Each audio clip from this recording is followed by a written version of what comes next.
Taste the Daily. Ranipet மாவட்டம் வாலாஜாபேட்டை அருகே dengue காய்ச்சலால் 13 வயது சிறுவன் பரிதாபமாக உயிரிழந்த சம்பவம் சோகத்தை ஏற்படுத்தியுள்ளது. கடப்பரங்கையின் தெருவை சேர்ந்த ஹரி என்ற சிறுவன் 8ஆம் வகுப்பு பயின்று வந்தார். அப்பகுதியில் கொசு உற்பத்தி அதிகமாக உள்ளதால் சிறுவன் ஹரிக்கு டெங்கு காய்ச்சல் ஏற்பட்டு மருத்துவமனையில் அனுமதிக்கப்பட்ட நிலையில் சிகிச்சை பலனின்றி உயிரிழந்தார். திறனற்ற திமுக அரசின் மாவட்ட நிர்வாகத்தினர் அதிகரிக்கும் கொசு உற்பத்தியை கட்டுப்படுத்த உரிய நடவடிக்கை எடுக்காததே சிறுவன் உயிரிழப்புக்கு காரணம் என குற்றச்சாட்டு எழுந்துள்ளது. செங்கல்பட்டு மாவட்டம் திருக்கழுக்குன்றத்தில் தமிழ்நாடு சுற்றுலா வளர்ச்சிக் கழகம் சார்பில் கட்டப்பட்ட உணவு விடுதி சமூக விரோதிகளின் கூடாரமாக மாறியுள்ளது. திரிபுர சுந்தரி திருக்கோவில் பக்தர்களின் வசதிக்காக கட்டப்பட்ட இந்த விடுதி முறையாக பராமரிப்பு இன்றி சிதிலமடைந்து புதர்மண்டி மது அருந்தும் கூடாரமாக மாறியுள்ளது. இதன் அருகிலேயே அரசு மகளிர் மேல்நிலைப்பள்ளி மற்றும் அரசு அலுவலகங்கள் உள்ளதால் மக்கள் மாணவர்கள் அச்சத்துடன் கடந்து செல்கின்றனர். எனவே இதனை சீரமைத்து தர வேண்டும் என திறனற்ற திமுக அரசுக்கு பொதுமக்கள் கோரிக்கை விடுத்துள்ளனர்.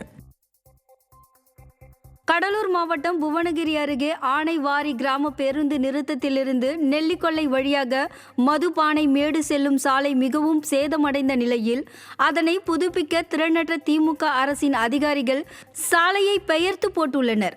தொடர்ந்து புதிய சாலை அமைப்பதற்கான எந்த பணிகளும் நடைபெறாத நிலையில் அப்பகுதி மக்கள் பல்வேறு துயரங்களை அனுபவித்து வருகின்றனர். பெயர்ந்த சாலையை பயன்படுத்த முடியாமல் 5 கிலோமீட்டர் சுற்றி வர வேண்டிய அவல நிலை நிலவுவதாக வேதனை தெரிவிக்கும் மக்கள் உடனடியாக சாலை அமைத்து தர வேண்டும் என திறனற்ற திமுக அரசை வலியுறுத்தியுள்ளனர். ஈரோடு மாவட்ட விசைத்தறி உரிமையாளர்கள் பொங்கல் வேட்டி சேலை நெசவுக்கான நிலுவைக் கூலித் தொகையை உடனடியாக வழங்க வேண்டும் என்று ஸ்டாலின் அரசுக்கு கோரிக்கை விடுத்துள்ளனர். ஒரு வேட்டி உற்பத்தி செய்ய 24 ரூபாய் ஆகும் செலவில் 22 ரூபாய் மட்டுமே வழங்கியிருப்பதாகவும் 2 வாரமாக வழங்காமல் உள்ள கூலி பணத்தை உடனடியாக விடுவிக்க வேண்டும் என்றும் கோரிக்கை விடுத்துள்ளனர். தற்போது வரையில் வேட்டி 65 முதல் 70%, சேலை 40% வரையில் உற்பத்தி செய்யப்பட்டுள்ளதால் சேலை உற்பத்தியை மட்டும் பிப்ரவரி மாதம் வரையிலும் நீடித்து வழங்க வேண்டும் எனவும் கோரிக்கை விடுத்தனர். 1,40,00,000 பார்த்தீங்கன்னா 70 லட்சத்துக்கு தான் அரசு வந்து எங்களுக்கு கூலி போட்டுருக்காங்க. எடுத்துக்காட்டு ஒரு வேட்டிக்கு 24 ரூபா கூலினா அரசு எங்களுக்கு 90% தான் கொடுக்குறாங்க, 22 ரூபா தான் கொடுக்குறாங்க. மீதி இப்போ நாங்கள் 15% எச்சு பண்ணி இந்த 2 வாரமாக பார்த்தீங்கன்னா எங்களுக்கு நெசவாளர் கூலியே வரல.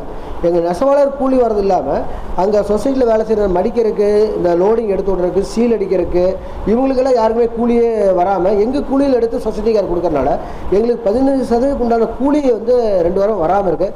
இது அரசு உடனடியாக வந்து கூலி பணத்தை வந்து விடுவிச்சு நெசவாளரோட வாழ்க்கையை மேம்படுத்த